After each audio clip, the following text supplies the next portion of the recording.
You're watching Inside Automotive with Cheyenne Malone. Hi everyone, I'm Cheyenne Malone. Welcome to Inside Automotive. Well, the numbers are out and let's just say things aren't looking too bright for Tesla at this point. Analysts are describing Tesla's fourth quarter 2023 as disappointing when it comes to earnings.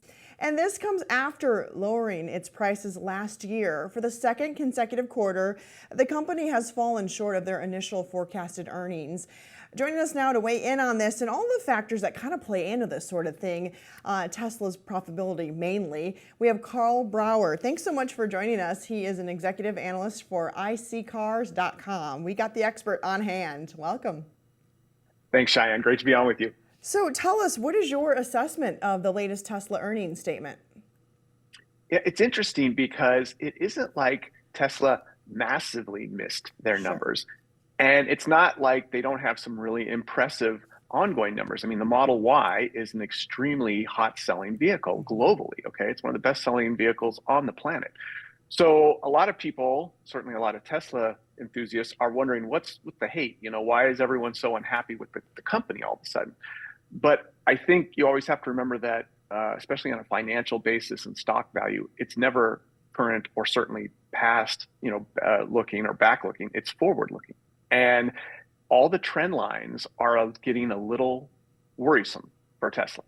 And you mentioned the lowering of the prices that has been pretty dramatic over the past year and the impact that has had on both revenue and profit. And you look at something like the Cybertruck, which took forever to get out, of course. A lot of people were hoping this was going to be like Tesla's F-150, the huge driver of volume and profit for them.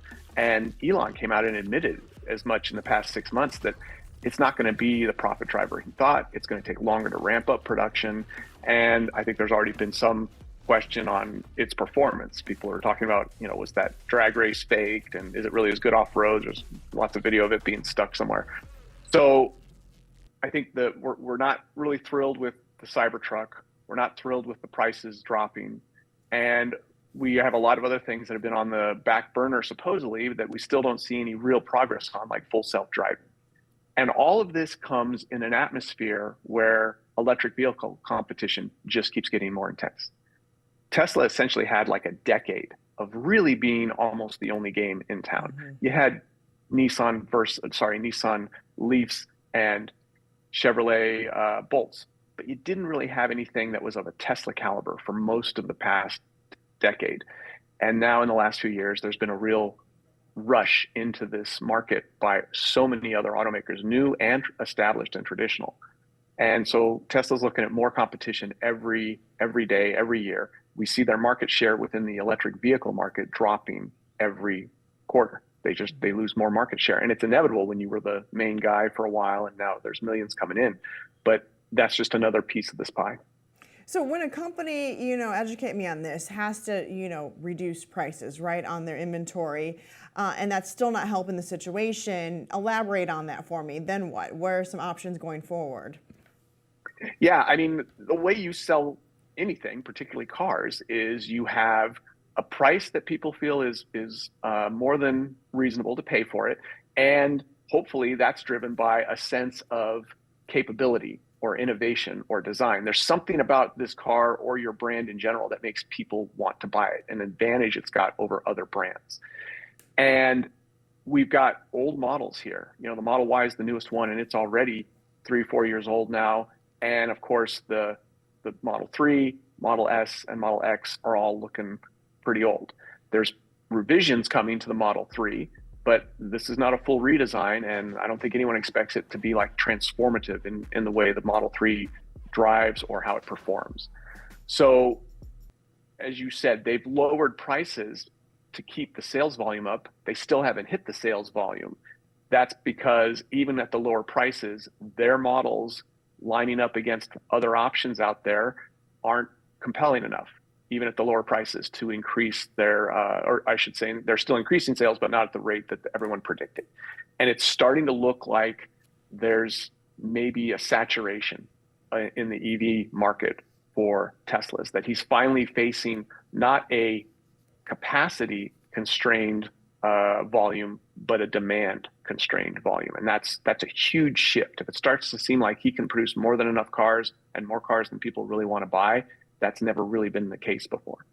And we were talking before we even came on, just about the roller coaster, right, that Tesla's kind of been on. Why is that? And do you foresee that to keep going in the future? Well, when you take into account not only the increasing competition that we're seeing from other brands, but some of these more recent stories, right? Like the infrastructure issue that Tesla had in Chicago just recently, where the cold temperature essentially shut down a supercharger. And, he's known for having the best charging network in the country.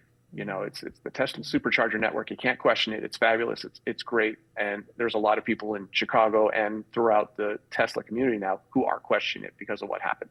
Then you had Hertz, who decided to sell a lot of their Tesla fleet and not replace it with more Teslas. They used them for their full lifespan. They got around 100,000 miles like they would before they rotated any cars. The big news isn't that they're selling their Teslas. The big news is that they're not replacing them with new Teslas or even new electric vehicles. They're replacing them with gasoline-powered cars because they realized that electric vehicles, including Teslas, didn't make financial sense as rental vehicles. They just didn't work.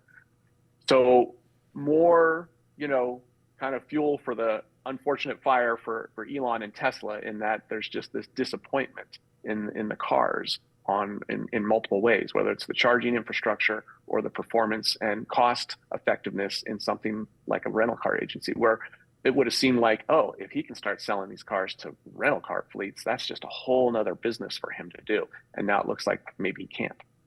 Looking ahead, Tesla going forward, anything that the company can do to kind of reverse or shift this momentum? He's again got these things that are rumbling in the background. The last call with him was so interesting because, it's like, I think Tesla could have the most computing power of anyone. I think Tesla could be the most valuable company. Well, we can all sit around and think about things that could happen, right? And we've got full self-driving that's been simmering with some supposed breakthrough on the verge of for literally like 7 years, right? I mean, it's been years now that we've been hearing about full self-driving is going to change the game and Tesla's going to be the first one there. But we haven't seen any actual, breakthroughs there. And if anything, we've seen some issues on and off over the last few years with cars that are in their various states of semi-autonomous driving and what's going on with them.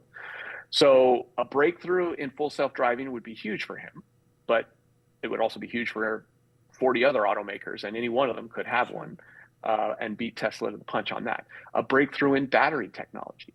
Again, I remember his battery conference that he had a couple of years ago, where there were like 5 different major areas. We're going to have solid state. We're going to have higher quality materials. We're going to charge faster. The battery's going to last longer. They're going to be far more energy dense. Again, if any one or two of those came through and suddenly it cost him far less to produce batteries, or they had far more energy density, or they charged far quicker, any one of those 3 things would be huge. If you could do all 2 or 3 and suddenly announce that the Tesla batteries are superior to all the other batteries out there, that would be massive too. But again, these are all ifs, maybes, would be nices. None of these seem like an inevitability in any type of near or midterm time frame. It'd be a game changer, right? If you got that battery to charge, take a longer charge for sure. Any final thoughts for us, Karl? We do see the electric market in general, I think, facing maybe kind of a reevaluation. I feel like there's maybe a kind of pause going on with not just Teslas, but all EVs and consumer consideration. Don't forget all the factors you've got playing into this, right? You've got inflation driving up the price of everything. You've got higher interest rates. You've got unemployment and layoffs happening, a lot of them in the tech world, which is kind of the demographic that buys a lot of electric cars, and Tesla specifically. So if someone were to ask me, what are the factors to suggest electric cars and or Tesla are going to be stronger and more vibrant in the next 2 years, and what are the factors that suggest they're going to be weaker, one of those lists would be a lot longer than the other. Well said. Karl Brauer, thank you, executive analyst for iSeeCars.com, and thank all of you for watching. Thanks for watching Inside Automotive with Cheyenne Malone.